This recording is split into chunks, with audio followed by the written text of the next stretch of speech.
Right now, millions of Americans are turning to popular GLP-1 drugs to shed unwanted pounds. And while many people have found success taking those meds, health experts warn results do vary from person to person. Tonight, Jeremiah Jacobson explains what to do if you've plateaued in your GLP-1 weight loss journey.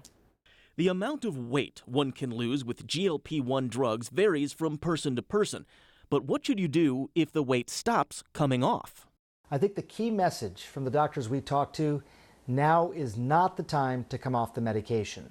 This is sort of more of a maintenance phase rather than an indication that the medication is no longer working. Dr. Sanjay Gupta says stopping the medication may lead to weight gain, and he says experts believe when you put weight back on after losing it, the weight becomes harder to get off the next time.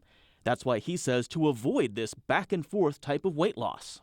If the medication has worked and you've lost a certain amount of weight, it's likely that it's continuing to work even if you're not continuing to lose weight.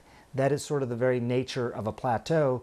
This is sort of your end point, and at this point, it's really going to be about nutritional and lifestyle changes if you want to lose more weight. The Mayo Clinic says that includes reassessing habits, making sure you haven't loosened the rules around things like food portions and activity. Cut more calories, as long as it doesn't put you below 1,200 calories a day.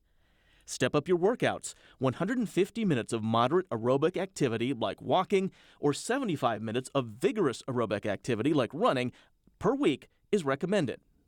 Finally, think about ways to get in more movement during the day.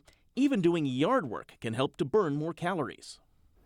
The Mayo Clinic also says if the number on the scale stops moving in a positive direction, don't get discouraged. Experts say talk to your healthcare provider or a registered dietitian about other options to try in your weight loss journey. We're back with your good news coming up after the break.